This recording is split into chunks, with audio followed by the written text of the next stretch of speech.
Keep that. I want you to do it again. You ready? Hey man, it's your man Casa, man. Back at it, right? Check it, right? I was just thinking about, and I wanted to share this thought process with y'all. I was thinking about my journey to where I'm at now, you know, and the different levels I had to go through in order to get to this level I'm at right now. As far as CEO, business owner, visionary, whatever you want to call it. And I remember when I first started out, matter of fact, I just took a trip to Atlanta, right? You know, went and saw my family in Atlanta. And I went and saw one of my cousins, right? He's an older cousin now, right? And he was like always in the music scene. He was a DJ. He threw parties at parks. He always was around people that like rap, sung. He was always in the mix. I'm talking about industry people. Like he was always in the mix, right? And I remember coming to him when I was like 19. Really wanted to rap, really wanted it, right? And he would charge me to be like a dub in order to record, right? And I remember going there and not being able to ride the beat, you know, and not be able to catch the tempo, not really having a style, just all over the place, right? And I remember Cuz told me, he said, yo, Cuz, I could take your money, man, but you got a lot of work to do, man. So I ain't gonna feel comfortable taking your money. You gotta put the work into your craft if you really want to do this, right? And at the time, it was a hard pill to swallow because it's something I really wanted to do, right? It could have broke me. But then I kept on chipping at it, man. I kept chipping at it. Obviously, through life, you go through things where it's kind of on and off thing. Like, it wasn't like I was rapping every day and every year. Nah, you gotta get money. I'm in the streets. I'm making things shake. There's things going on, so I ain't really got time to think about no rap. But my canvas was building for my experiences. So now, when I was rapping, I had a lot to kind of give the world because it was centered. It was like, okay, I done did that, done that, and I'm gonna give y'all this version of what I've seen in my travels, right? Boom. So then when I came home from doing my 3-piece, I did 3 years, boom. And I came home, my other cousin was making beats, right? So that kind of sparked up that passion and want to rap, and I was on house arrest. So I was like stuck in the crib. So I was like, all right, cool. Got my pen, got the writing again, and what I'm saying, I was making rap like every day, man. I was like therapy. That was just me being at home, my skill. So by the time I say like a year's up, man, I had to have at least about maybe 150, 200 songs, right? And what that allowed me to do was just keep on working on different styles, perfecting it, trying to get it right. But even then, it still wasn't where it's at now, right? Because it was like I was too complex for the average person. What I mean is that I had to sit there and break down what I was rapping. It wasn't where you could hear it and be like, oh, I know exactly what he's saying. There was some deep stuff where I was like, yo, you catch what I say? So then my cousin was saying, instead of rapping like you're trying to rap, just rap like you talk. Okay. You have like a rapper's voice. Okay. So boom. So then as I'm going through this thing, this journey, my cousin ended up having to go to the prison, right? And he's the only person I'll ever record with was my cousin. So then he turned me on to the studio. You ready? So by the time I entered that studio, I was already seasoned. You know, like I said, I got like 150, maybe 200 songs. So they was amazed because of my process. I go in there and one take, I'm cool, bro. Like, just put the beat on, I know what I'm gonna do, I know how I'm gonna do it, boom. You're gonna sing it, all right? Because now I'm spending my money. So for me to spend my money, I want to maximize my dollar. I'm not gonna be in here doing a whole bunch of punches and walk away with one damn song. Nah, bro. I'm gonna drop about 3 or 4 of them joints. I'm gonna let you mix it when I'm done. Don't mix it, I'm cool. On to the next one, bro.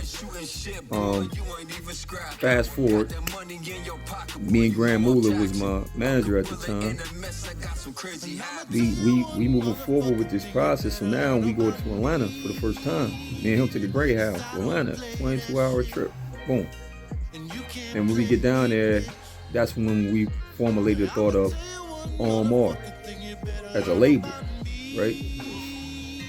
And then once that kind of came in, once again, I'm going with timing, y'all. We started joint probably in, 20, I want to say 20, 19, 20, 20. Boom.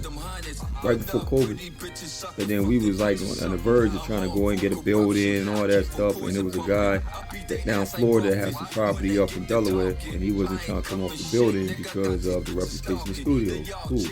So that kind of delayed that whole process. So in the midst of all that, I'm kind of rapping, but ain't rapping the fallback. You know, life is going on. I'm locked in with a female, and you know, I'm trying to do that part. But then it's like a part of me is saying, nah, bro, this ain't where you're supposed to be at. Sing that shit, man. She was cool with me locking in with her. You know what I'm saying? And I ain't putting it on her because it took some me to be like, nah, man, this is what I'm gonna do. So I got comfortable in that, I don't know, family role, even though I wasn't like my family, so to speak, but it was like my family because it's the kind of guy I am. If I'm with you, I take whatever responsibility come with you. Normally, I ain't trying to do a whole bunch of kids because of the attachment. So I prefer a chick not having no kids, to be honest. Because I ain't daddy. I don't want to be daddy. But if we build a bond, it's cool. You know what I mean? So anyway, moving forward, we end up Monday, just man, you know, me and her split. And then, you know, I'm rapping. You know, I'm messing with different artists that I believe in. And another life lesson, like, here, how am I sponsoring? I'm putting money up. I'm believing in these artists, and then I'm getting the shit into the stick because at the end of the day, you ain't putting your own money up, so you don't respect my dollar. And then it's like, yo, we buying liquor, we buying food, we making sure that you good to our ability. You know what I'm saying? I'm using work money to do this shit. I ain't hustling, I ain't none of that. I'm keeping it funky with you.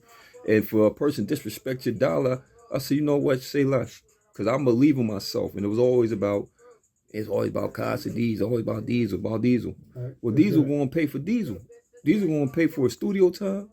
Diesel going to go pay for the beats. Diesel going to pay for the video to get shot. Diesel going to pay for any photography, anything I need done for Diesel. I'm going to pay for it because I'm a firm believer in putting my bread behind what I believe in. Cool. Fast forward, man, and then we finally said, you know what, I woke up one day, said, you know what, man, let's just build a studio. Cool. You know, maxed out some cards. We built the studio. Me and Grand Moolah went in here. We did everything in the studio, man. When I'm talking about, we built a booth. I literally built a booth in the studio, cuz we took a back room, just made it a studio. Put the soundboards up, got the program. I had to learn how to engineer. You see in my journey, I went from just being a rapper to now I got to mix. I got to understand what EQ do, what compression do, what how the vocals, the different vocals. My voice is a little bit deeper. What if I'm dealing with somebody that has a light voice? What if I'm dealing with a young boy that want to do auto-tune, I want to sing on it? You feel? Now I got to understand about the different styles of recording. You know, not everybody's gonna go in there and be the one to take it. They got to punch. You know, so this is the process of what you go through when you're dealing as an engineer. Then I got to mentally say, okay, I'm in this space, but I don't want you to carry me like an engineer because I know that sometimes they'll carry engineers like they suckers or they lames, and this ain't, we far from that, bro. Like, you know, so all money ain't good money in my opinion. You know what I'm saying? Because I ain't gonna let nobody disrespect me, man, woman or child. And we ain't gonna use music as a means for you to think you're gonna say or do what you want to do through the music. Cool. But that's another story. All right, cool. So then, coming fast forward, it's like, it started to click to now say, okay, boom, it ain't always about the music. You know, cause we as artists, we get so caught up in the music, the bars, it gotta be hot, it gotta be this, it gotta be that. That is like 5% of this equation, man. Facts. Because once you make the music now, this is the part that we have to work on the most. We have to market. We have to promote it. I got to push it. I got to be social media savvy. I got to know about SEOs. I got to know about who's my market. Who is the market? Is that music ain't for everybody. It's for somebody. So I got to find out who my audience is. Who's that person that is going to love my music so I can build off of that. You dig what I'm saying? So as you see, it's way more than the music, you know? Because I could literally say, yo, this song is dope. Right? It might be good for somebody that's like 35 to 40, but somebody that's like 16 might not be to catch it because they ain't there yet. You dig what I'm saying? So if it's all about the music, then you're going to get lost in that. And then as an artist, you're always on to the next one. Because we get burnt out with the music quick because it's old to us but new to you. You know? So now at this stage of the game is like, I gotta embrace all the frustrations that's gonna come because I'm gonna do it my way because I'm not looking to get signed as no artist. That's retarded. And I'm gonna put the work in. So all I gotta do is just build up my network, build up my operation. The music is solid, so I got a clip and some for whoever become a fan of me. You know what I mean? Like I picked the Queen's Gambit out. That was for the females. That was targeted. That was for a certain type of female. That was for a queen. What I believe a queen is, right? But unfortunately, every female ain't no queen. And they cool saying, I ain't no queen. Say less. That's why you got the Sexy Reds, you got the Sukihanas, you got the Cardis, you got the Mega the Stallions. There's no knock to these professional women because they did their thing and they representing the women and they getting hella paid and they doing their thing. So I'm not dissing them at all. All I'm saying is that obviously it's a raunchy crowd out there. It's a sexy crowd out there. It's I don't give a fuck crowd out there. So once again, the Queen's gonna get their version, and I got booty shaking for the Jones. I want to shake their booty and twerk. I like that. You it's cool. Again? You know. And then we got stuff for the streets. You know what I mean? I come from that element, so I definitely could talk about. But now on some more, I'm hyping it or engrossing it because if you in the streets, no street nigga want to be in the street. If right now you could come and give me a play where I can make money, it's stable, and I ain't got to worry about no smoke, I'm taking that all day long, man. I don't care about the drugs. I don't care about the guns. I care about none of that, dog. You feel me? Now, them people that want that, 9 times out of 10, they ain't really built for that, man. Them be them same cats that be in the joint crying to them judges and shit when they get before them judges and want to be crying about some damn time. But you was such a goon. You was such a thug. You was such this in the street. Come on, man. Come on, man. That's shit for lames and that's for jokers reaching, man. Stop reaching, man. Just be you. Feel me? And this is what you get with Casa D's. This is me. You know, I want to take y'all on this little journey just so you can understand that it started with one thing and it manifested to something else. It transformed to something else. It's like water. You know, water comes in 3 forms. It's adaptable. You got water, you got ice, and you got what? Snow, right? It's adaptable. Solid, I'm sorry, and then you got what? Hydrogen, and you got gases. So water is really adaptable because you can make a solid out of it, a gas out of it, and liquid. That's the only element that we know of, and that's why 95 or 85% of our body is made of water. You know? One more time, man. That's a fact. Ready? But I just want to give y'all this little tidbit so y'all can understand that everything in life is a journey. And it's not always not going to be easy. You're going to get potholes. You're going to get obstacles. It's about what you want to do when you come to that obstacle and that pothole. You going to stop or you going to find another route to get around it so you get to your destination. And my destination is definitely that mountaintop, Jack. I promise you it is. Casa D's, man.